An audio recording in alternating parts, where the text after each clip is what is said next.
All right, so this video is going to go over how you play a game that is already created. So here I am, I'm signed into the Baamboozle website. I'm going to go up to the section that says games.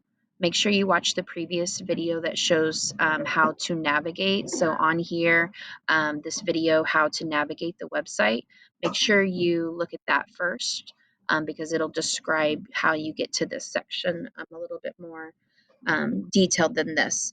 So you click on games and it takes you here. And here you have listed the feature games. So these, they have some of the featured ones for the holidays because that's what's current. And these will change out. And you can go, and as you're looking through these, you can see that some are a little bit more popular than others. You can look at how many times they've been played.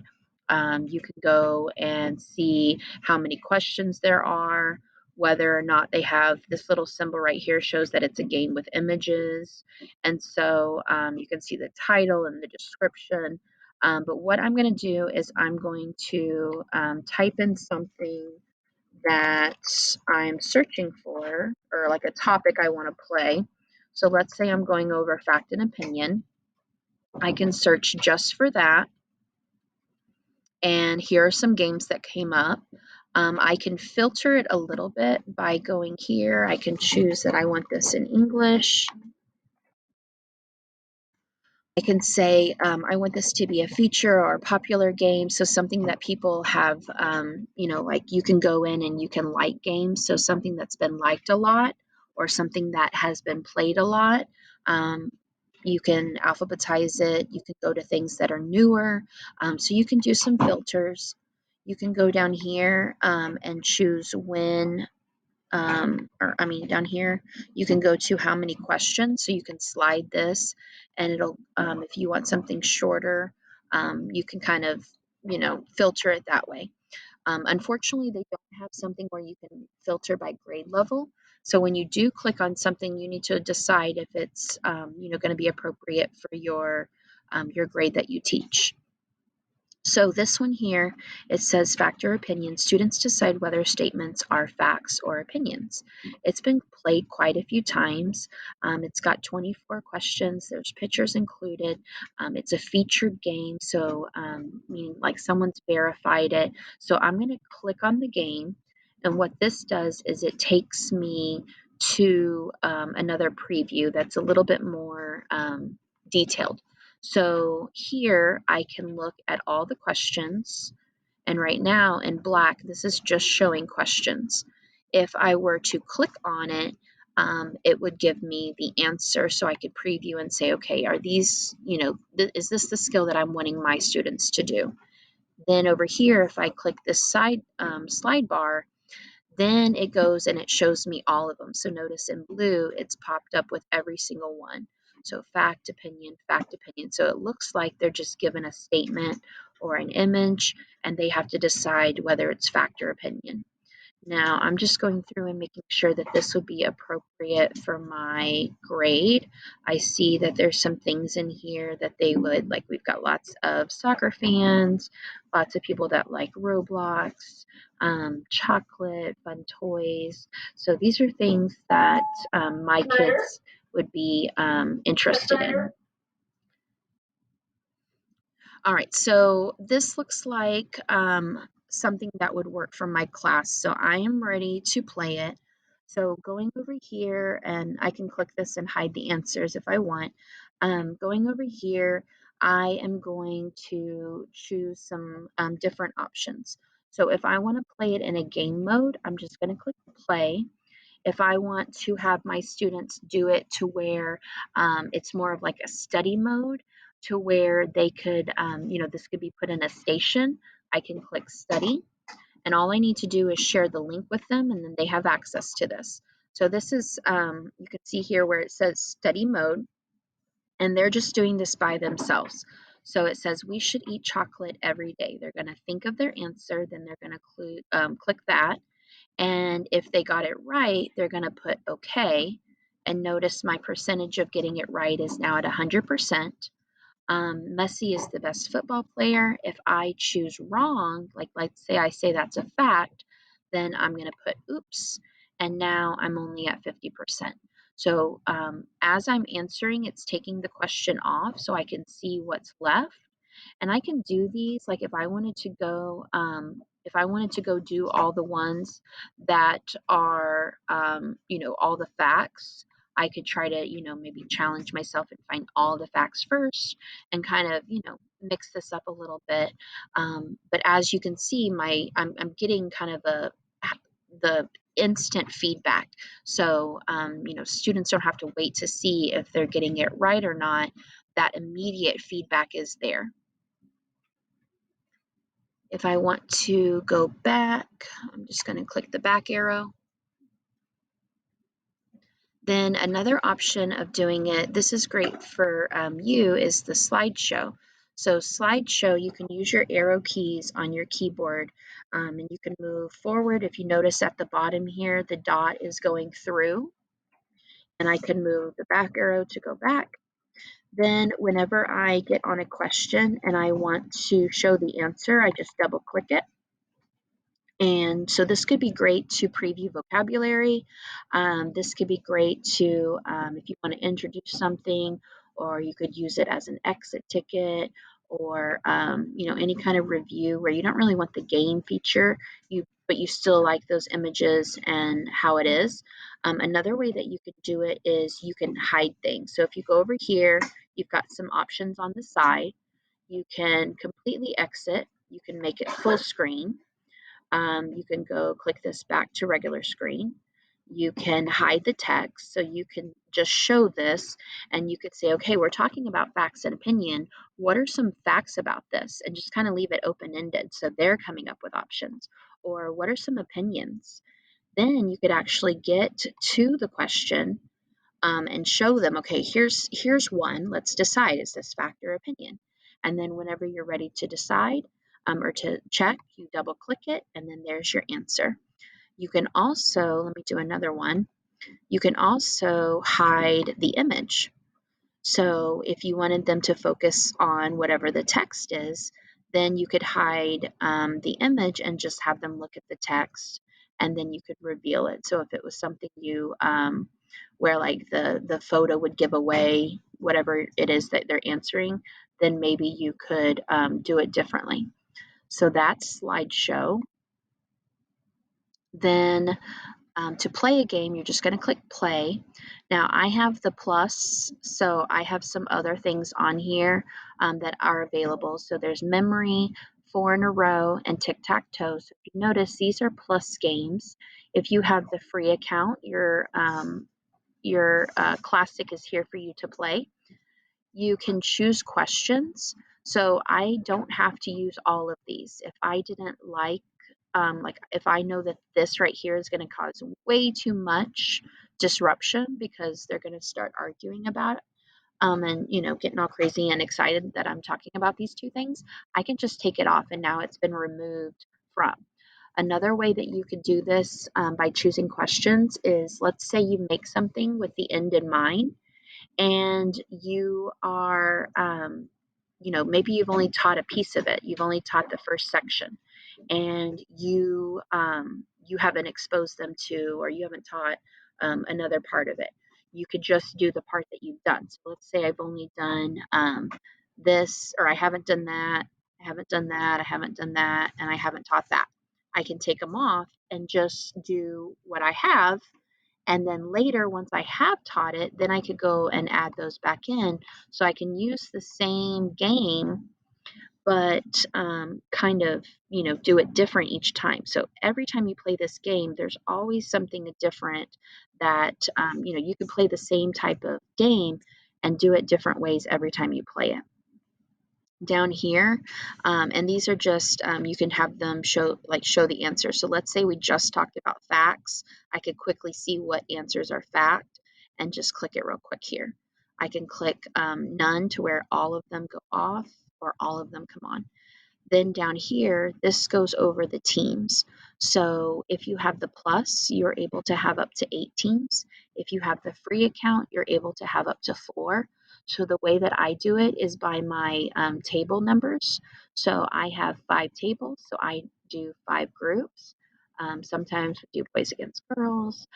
Sometimes, you could do the left side of the room versus the right side of the room, or however you want to divide it up. You choose that. And then the grid size, if I want them to go through a lot of the questions, I'm going to choose a bigger number. Or if I want to do just something quicker, maybe as an exit ticket, I'm going to pick something smaller.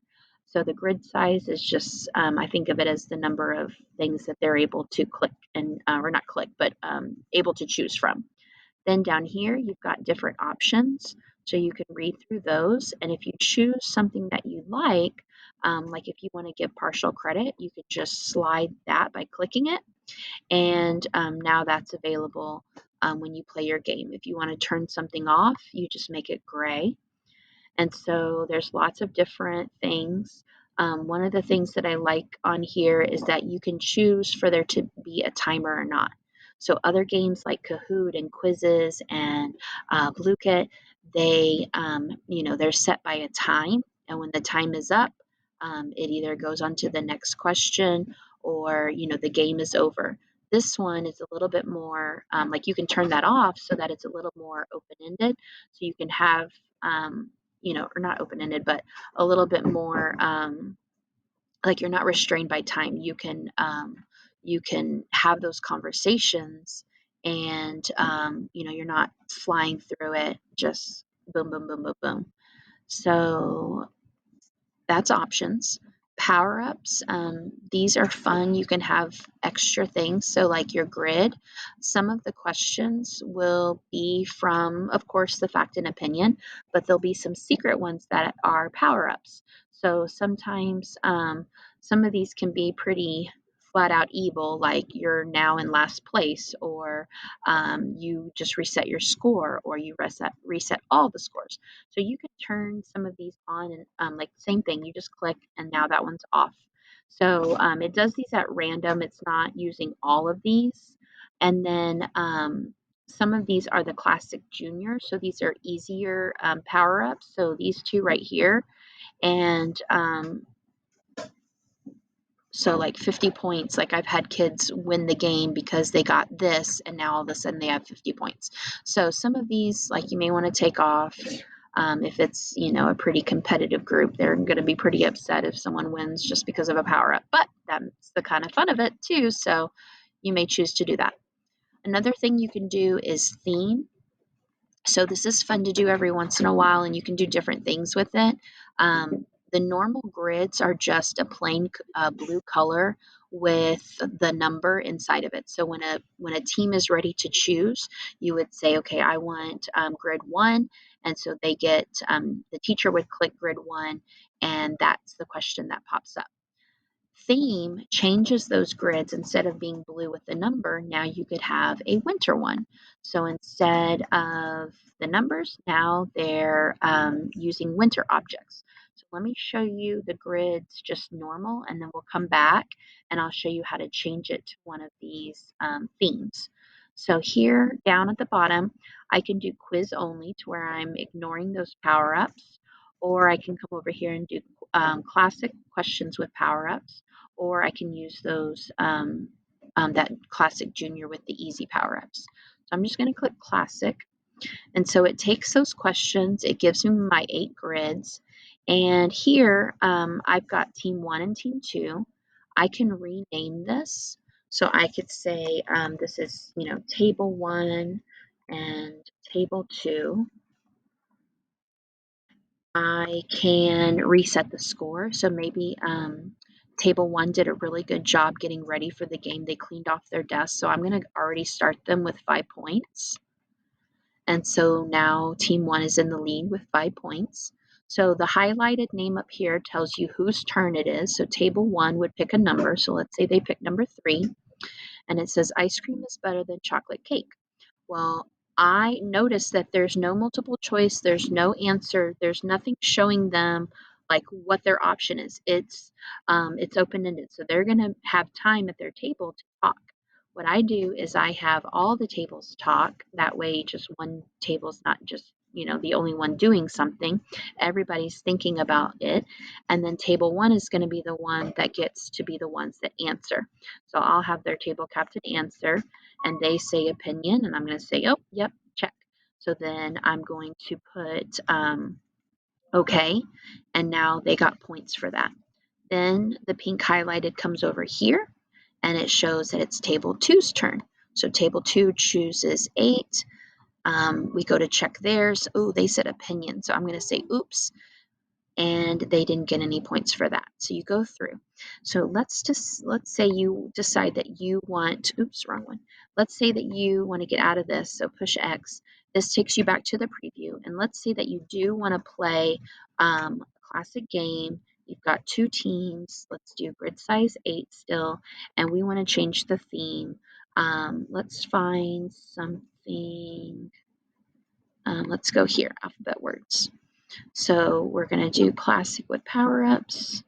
And so here, I've got different things. So here, team 1, instead of, if they're really young, they could say the zebra, or you could have them say, okay, you could use a letter sound.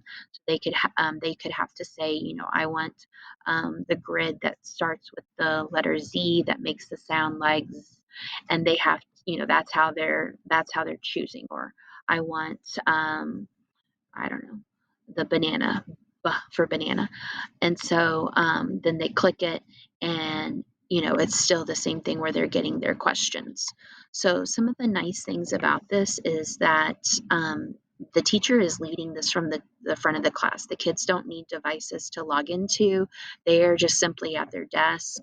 If it was something where they needed to write down, they could have whiteboards or paper in front of them to do the work.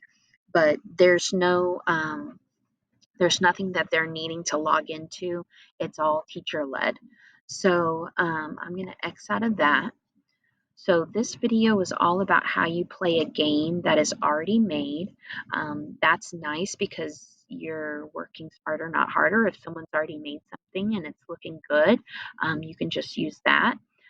If there's something in here that you want to take out, maybe you find something that you're like, I don't want to, like the one that I said about, where is it?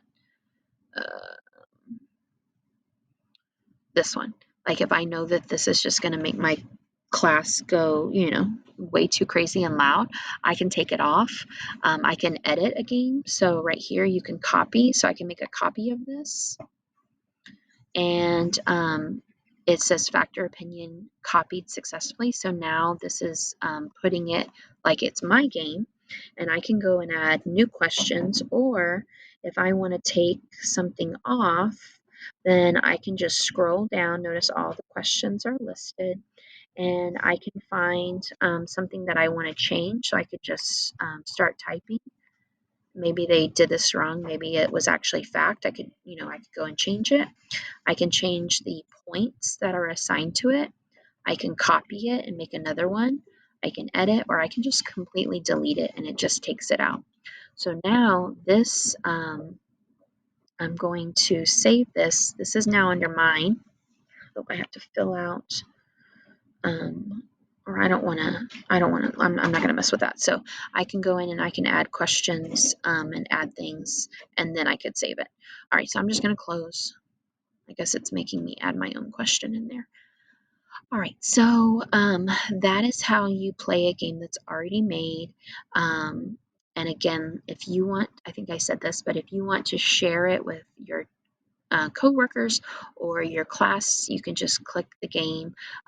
Like if you wanted them to do a workstation, but if you're playing it live with your class, like you would a Kahoot or a Bluekit or something like that, you do not have to share this code or the link or anything like that. You simply put it on your computer screen so that they can see it. So you're just presenting, and that's all you need. They don't have any codes or anything like that. The only thing you need this for is if I say, hey, Miss Cook, I found this fun game. We're reviewing fact and opinion. This would be a great game. Put in this code and you can play with your class as well. All right, so let me know if you have any questions about how you would play a game that is already made. The next video is going to be about how you create your own game.